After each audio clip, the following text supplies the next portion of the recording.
ನೀವು ಕೇಳಿರ್ಬೋದು ಮ್ಯಾಕ್ರೋಸು ಮೈಕ್ರೋಸು ಮ್ಯಾಕ್ರೋಸ್ ಮೈಕ್ರೋಸ್ ಅಂತಂತಾರಲ್ಲ, ಅದು ಹಂಗಂದ್ರೆ ಏನು ಮ್ಯಾಕ್ರೋಸ್ ಏನು ಮೈಕ್ರೋಸ್ ಅಂತಾರಲ್ಲ, ಅದ್ರಾಗ ಮ್ಯಾಕ್ರೋಸ್ ಬಗ್ಗೆ ಇವತ್ತು ಡಿಸ್ಕಸ್ ಮಾಡೋಣ. ಮ್ಯಾಕ್ರೋಸ್ ಅದ್ರ ಲಾಂಗ್ ಫಾರ್ಮ್ ಮ್ಯಾಕ್ರೋ ನ್ಯೂಟ್ರಿಯೆಂಟ್ಸ್. ಇವತ್ತಿನ ದಿನ ಮ್ಯಾಕ್ರೋ ನ್ಯೂಟ್ರಿಯೆಂಟ್ಸ್ ಬಗ್ಗೆ ಡಿಸ್ಕಸ್ ಮಾಡೋಣ. ಮ್ಯಾಕ್ರೋಸ್ ನಮ್ಮ ಬಾಡಿಗೆ ಹೆಚ್ಚಿನ ಪ್ರಮಾಣದಾಗ ಬೇಕಾಗುವಂಥ ಪೋಷಕಾಂಶ. ಮ್ಯಾಕ್ರೋಸ್ ಒಳಗೆ ಮೇನ್ಲಿ 3 ಟೈಪ್ಸ್ ಬರ್ತವೆ. First one carbohydrate, second one protein, third one fat. ಆಮೇಲೆ ವಾಟರ್ ಅದಕ್ಕೆ ಇನ್ಕ್ಲೂಡ್ ಆಕೈತೆ. ಈಗ ಕಾರ್ಬೋಹೈಡ್ರೇಟ್ಸ್ ಏನು ಮಾಡ್ತೈತಪ್ಪ ಅಂತ ನಮ್ಮ ಬಾಡಿಗೆ, ಕಾರ್ಬೋಹೈಡ್ರೇಟ್ ನಮ್ಮ ಬಾಡಿಗೆ ಕೆಲಸ ಮಾಡೋಕ್ಕೆ ಎನರ್ಜಿ ಕೊಡ್ತೈತಿ. ಕಾರ್ಬೋಹೈಡ್ರೇಟ್ ಒಂದು ಎನರ್ಜಿ ಸೋರ್ಸ್. ಪ್ರೋಟೀನ್ ಏನು ಮಾಡ್ತೈತೆ ಅಂತಂದ್ರೆ, ಪ್ರೋಟೀನ್ ನಮ್ಮ ಮಸಲ್ ರಿಪೇರ್ ಆ್ಯಂಡ್ ಬಿಲ್ಡಿಂಗ್ನಾಗ ಅದು ಹೆಲ್ಪ್ ಆಗ್ತದೆ.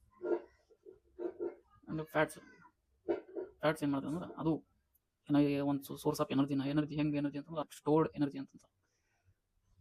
ಅಂದ್ರೆ ಫ್ಯಾಟ್ ಸ್ಟೋರ್ ಆಗಿ ಎನರ್ಜಿ ಬೇಕಾದಾಗ ರಿಲೀಸ್ ಮಾಡುವಂಥದ್ದು ಎನರ್ಜಿ. ಅಕಸ್ಮಾತ್ ನಾವು ತಿಂದಿಲ್ಲ ಊಟ ಇಲ್ಲ ಅಂತಂದ್ರೂ ನಮ್ಗೆ ಎನರ್ಜಿ ಕೊಡ್ತೈತಲ್ಲ, ಅದು ಸ್ಟೋರ್ಡ್ ಎನರ್ಜಿ ಅಂತ. ಅದು ನಮ್ಮ ಫ್ಯಾಟ್ಸ್ ಮೂಲಕ ಸಿಗ್ತದೆ.